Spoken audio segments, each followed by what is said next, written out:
आखिर आत्मा चिता के पास क्यों खड़ी रहती है? जब चिता की आग शांत होने लगती है, सब अपने घर लौट जाते हैं, तब वहां श्मशान के उस वीराने में क्या होता है? गरुड़ पुराण कहता है, वहां सन्नाटा नहीं होता, वहां एक बेचैनी होती है। वो जगह जहां कुछ देर पहले तक अपनों की चीखें थीं, जहां हवा में राम नाम सत्य है की गूंज थी, अब वहां सिर्फ खामोशी है। चिता की लपटें अब थक चुकी हैं, लकड़ियां सुलग रही हैं और एक अजीब सी गंध हवा में तैर रही है। पर अफसोस, उसे महसूस करने वाला अब कोई इंसान वहां नहीं बचा। ठीक उसी सन्नाटे में राख के ढेर के पास एक अदृश्य साया खड़ा है। वो कोई और नहीं, उसी इंसान की आत्मा है। वो बस अभी अभी शरीर से अलग हुई है और वहीं खड़ी होकर अपनी ही चिता को देख रही है। उसे पहला झटका लगता है, एक गहरा भ्रम।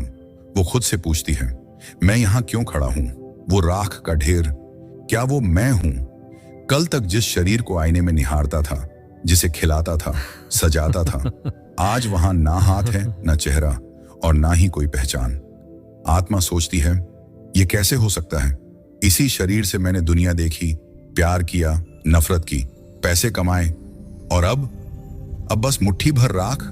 गरुड़ पुराण कहता है, ये वो पल होता है जब इंसान का सबसे बड़ा घमंड टूटता है। शरीर सिर्फ मांस और हड्डी नहीं था, वो हमारी पहचान था। हमारा नाम, हमारा रुतबा, हमारी इज्जत, सब उसी शरीर से तो था। और जब वो शरीर ही नहीं रहा, तो आत्मा पहली बार समझ पाती है कि उसने पूरी जिंदगी खुद को कितनी बड़ी गलत फहमी में रखा। अब वहां वक्त थम जाता है। श्मशान में घड़ी की सुइयां मायने नहीं रखती। जिंदा रहते हुए हम कहते थे, अरे बस 1 घंटा रुक जाओ, लेकिन आत्मा के लिए वो 1 घंटा सदियों जैसा भारी होता है। उसके पास ना कोई बोलने वाला है, ना सुनने वाला। जिंदगी में हम कभी अकेले नहीं होते। अकेले कमरे में भी हमारी सांसें हमारे साथ होती हैं, लेकिन यहां असली अकेलापन है। आत्मा चीखना चाहती है, पर गले से आवाज नहीं निकलती। वो रोना चाहती है, पर अब उसके पास आंसू नहीं है। उसे पहली बार एहसास होता है कि अब वो इस दुनिया का हिस्सा नहीं रही। कोई उसे देख नहीं सकता, कोई उसे छू नहीं सकता। तभी उस गहरे सन्नाटे में एक फिल्म चलने लगती है। गरुड़ पुराण के अनुसार वहां आपकी खुद की यादें आपको सताती हैं। बचपन की नादानियां, जवानी का जोश, पहली गलती, वो झूठ जो सबसे छिपाया था, सब कुछ साफ साफ दिखने लगता है। आत्मा हैरान होती है, मुझे ये सब क्यों याद आ रहा है? मैं तो ये बातें भूल चुका था। याद इसलिए आता है क्योंकि शरीर के साथ आपके बहाने, आपके झूठ और आपके तर्क भी जल चुके हैं। अब आप खुद से झूठ नहीं बोल सकते। आत्मा अब सिर्फ ये नहीं देखती कि उसने क्या किया, बल्कि ये महसूस करती है कि उसके कर्मों से दूसरों को कितना दर्द हुआ। और दोस्तों, गरुड़ पुराण कहता है, शरीर के जलने की पीड़ा उतनी नहीं होती जितनी पीड़ा अपने ही कर्मों को बिना किसी पर्दे के देखने में होती है। श्मशान का सन्नाटा अब भी वैसा ही है, लेकिन उस राख के ढेर के पास खड़ी आत्मा के भीतर एक तूफान चल रहा है। अब वो अपनी जली हुई लाश को नहीं देख रही, अब वो अपनी जिंदगी को देख रही है। गरुड़ पुराण इसे जीवन समीक्षा कहता है। आसान शब्दों में कहें तो यह आपके कर्मों की वो फिल्म है जिसका डायरेक्टर, हीरो और विलेन सब आप ही थे। लेकिन एक फर्क है, यहां कोई स्क्रीन नहीं है, कोई रिमोट नहीं है। आप इसे पॉज नहीं कर सकते, चैनल नहीं बदल सकते, और सबसे बड़ी बात, आप अपनी आंखें भी बंद नहीं कर सकते। जो किया है वो देखना ही पड़ेगा। फिल्म शुरू होती है बचपन की मासूमियत से। माँ की गोद, पिता की उंगली, वो पहली हंसी। आत्मा ये सब देखकर मुस्कुराती है, उसे सुकून मिलता है। लेकिन ये सुकून बस कुछ पलों का मेहमान होता है। अचानक सीन बदलता है। वो पहला झूठ, वो छोटी सी चोरी जिसे आपने बचपन की शरारत या मजबूरी कहकर भुला दिया था। गरुड़ पुराण कहता है, कर्म छोटा या बड़ा नहीं होता, उसकी गूंज बड़ी होती है। वो छोटा सा झूठ आज उस आत्मा को पहाड़ जैसा भारी लगता है। रील तेजी से आगे बढ़ती है। जवानी के दिन, जब खून गर्म था और दिमाग में एक ही नशा था, अहंकार। आत्मा देखती है कि कैसे अपनी तरक्की के लिए उसने दूसरों को सीढ़ी बनाया, कैसे उसने सच का गला घोंटा और अपनी सुविधा को चुना। वो घमंड, वो रुतबा, आज इस श्मशान में सब बेमानी लगता है। और अब आता है इस फिल्म का सबसे खौफनाक हिस्सा। आत्मा सिर्फ ये नहीं देखती कि उसने क्या किया, बल्कि वो अब महसूस करती है। ये लाइन ध्यान से सुनिएगा। अगर आपने जीवन में किसी को कड़वे शब्द बोलकर अपमानित किया था, तो आज वो अपमान आपको अपने सीने में महसूस होगा। अगर आपने किसी गरीब की मजदूरी मारी थी, तो आज उसकी भूख की जलन आपकी आत्मा को जलाएगी। गरुड़ पुराण साफ कहता है, ये मानसिक पीड़ा चिता की आग से 1000 गुना ज्यादा होती है। सिर्फ इंसान ही नहीं, वो जानवर भी याद आते हैं, जिसे आपने शौकिया पत्थर मारा था या जिसे तड़पते हुए छोड़ दिया था। कुदरत का कैमरा सब रिकॉर्ड करता है। आज उस बेजुबान का दर्द आपकी रूह को चीर देता है। फिर चेहरा उभरता है माता पिता का। कब कब उनकी बात काटी, कब उन्हें बोझ समझा। आत्मा ये देखकर टूट जाती है। उसे दिखता है कि दुनिया के लिए उसने जो रिश्ते निभाए वो सब व्यापार थे, और जहां सच में प्यार लुटाना था वहां उसने कंजूसी कर दी। लेकिन रुकिए, सब कुछ अंधेरा नहीं है। अगर आपने कभी निस्वार्थ भाव से किसी की मदद की थी, किसी रोते हुए को हंसाया था, तो वो पल ठंडी हवा के झोंके की तरह आते हैं। वही एक सच्चा पुण्य हजारों गुनाहों पर भारी पड़ जाता है। लेकिन अंत में बचता है सिर्फ एक शब्द, काश। काश मैं थोड़ा और अच्छा होता, काश मैंने माफ कर दिया होता। पर अफसोस, मृत्यु के बाद काश के लिए कोई जगह नहीं होती। रीटेक का कोई ऑप्शन नहीं होता। इसीलिए गरुड़ पुराण हमें डराता नहीं, जगाता है कि जब तक सांस है अपनी फिल्म की कहानी अच्छी लिख लो। श्मशान की वो आग अब पीछे छूट रही है, लेकिन आत्मा अभी भी वहीं अटकी है। तभी उसके भीतर एक अजीब सा खिंचाव महसूस होता है। वो खिंचाव उसे स्वर्ग या नर्क की तरफ नहीं, बल्कि उसी घर की तरफ खींचता है जिसे बनाने में उसने पूरी जिंदगी लगा दी। गरुड़ पुराण कहता है, मृत्यु के तुरंत बाद आत्मा का सबसे गहरा मोह उसका परिवार होता है।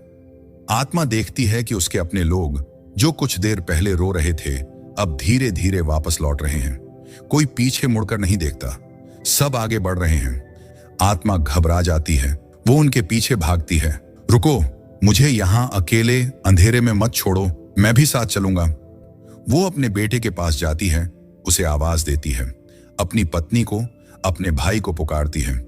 लेकिन उसकी आवाज अब आवाज नहीं, बस हवा का एक कंपन है। वो हताश होकर उन्हें छूने की कोशिश करती है। वो चाहती है कि अपने बेटे के कंधे पर हाथ रखे, उसे दिलासा दे। लेकिन ये क्या, उसका हाथ उनके शरीर के आर पार निकल जाता है।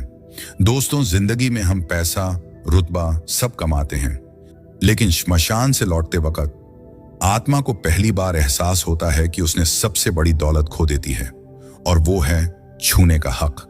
वो देख सकती है, सुन सकती है, पर किसी के आंसू नहीं पहुंच सकती। जैसे तैसे वो आत्मा अपने घर पहुंचती है, वही गलियां जहां से वो कल तक सीना तान कर गुजरती थी। लेकिन आज अपने ही घर की दहलीज पार करते हुए उसे डर लग रहा है। गरुड़ पुराण कहता है, मृत्यु के बाद आत्मा अपने ही घर में एक घुसपैठिए की तरह महसूस करती है। अंदर का नजारा उसे चौंका देता है। दीवार पर उसकी तस्वीर टंगी है, उस पर माला छड़ी है, अगरबत्ती जल रही है। कल तक वो इस घर का मालिक था, और आज वो एक कागज का टुकड़ा बन गया है। घर में रोना धोना है, मातम है। आत्मा को लगता है कि सब उसे याद कर रहे हैं, लेकिन तभी सन्नाटे के बीच उसे कुछ फुसफुसाहट सुनाई देती है। वो ध्यान से सुनती है। बातें उसके प्यार या त्याग की नहीं हो रही थी, बातें हो रही हैं, अब दुकान कौन संभालेगा, बैंक के कागज कहां रखे हैं, बंटवारा कैसे होगा। ये शब्द उस आत्मा के सीने में खंजर की तरह उतरते हैं। वो चीखना चाहती है, मैंने तुम्हारे लिए दिन रात एक कर दिया और तुम मुझे इतनी जल्दी भूल गए। लेकिन उसकी चीख दीवारों से टकराकर लौट आती है। वो भागकर अपने कमरे में जाती है। वही कुर्सी जिस पर बैठने का हक सिर्फ उसका था, आज खाली है। वही बिस्तर, वही अलमारी, सब कुछ वैसा ही है, लेकिन अब उन पर उसका कोई अधिकार नहीं। वो अपनी ही कुर्सी पर बैठ नहीं सकती। वो आईने के सामने खड़ी होती है, पर आईना उसे पहचानता ही नहीं, कोई परछाई नहीं बनती। उस वक्त, उस एक पल में गरुड़ पुराण का सबसे बड़ा सच सामने आता है। ये घर, ये ईंट पत्थर, ये रिश्ते सब शरीर तक सीमित थे। शरीर गया तो रिश्ता भी गया। वो घर जिसे उसने मेरा मेरा करके बनाया था, आज वही घर उसे मेहमान मानने को भी तैयार नहीं। आत्मा को समझ आता है कि उसने प्रेम नहीं, मोह किया था। इसीलिए जाते जाते बस इतना सोचिएगा, आप जिसके लिए आज जी जान लगा रहे हैं, क्या वो आपको आत्मा के रूप में भी उतना ही प्यार देंगे या सिर्फ दीवार पर एक तस्वीर टांग देंगे? दोस्तों, आज जिस आत्मा को हमने श्मशान में देखा वो कोई पराया नहीं था। वो कल मैं हो सकता हूं, वो कल आप हो सकते हैं।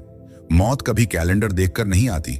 वो ये नहीं पूछती कि आपका मकान बन गया या नहीं, या बच्चों की शादी हुई या नहीं। वो बस आती है और चलती हुई फिल्म को बीच में ही रोक देती है। उस आखिरी सफर में न आपका ये घर साथ जाएगा, न बैंक बैलेंस, और न ही वो पद जिस पर आपको इतना घमंड था। वहां आपके हाथ खाली होंगे, लेकिन कंधे भारी होंगे आपके कर्मों के बोझ से। अगर आपने किसी प्यासे को पानी पिलाया है, किसी का दर्द बांटा है, तो वही पुण्य उस अंधेरे में आपकी रोशनी बनेगा। गरुड़ पुराण हमें डराने के लिए नहीं लिखा गया, वो हमें जगाने के लिए है। तो चलिए आज एक वादा करते हैं खुद से। थोड़ा अहंकार कम करेंगे, थोड़ी दया ज्यादा दिखाएंगे, थोड़ा कम मैं करेंगे और थोड़ा ज्यादा इंसान बनेंगे। क्योंकि अंत में जब सब छोड़कर चले जाएंगे, तब यही अच्छाई तय करेगी कि आपकी आगे की यात्रा डर से भरी होगी या शांति से। अगर आज इस वीडियो ने आपके दिल के किसी कोने को छुआ है, अगर आपको एक पल के लिए भी सोचने पर मजबूर किया है, तो इसे यही छोड़कर मत जाइएगा। इस सच्चाई को अपने तक सीमित मत रखिए। इसे अपने दोस्तों, अपने परिवार के साथ शेयर करें। क्या पता आपका एक शेयर किसी की सोच बदल दे, किसी का जीवन बदल दे। अगर आप इस सत्य को स्वीकार करते हैं और परमात्मा की शरण चाहते हैं, तो कमेंट में पूरी श्रद्धा के साथ लिखें, ओम नमो नारायण।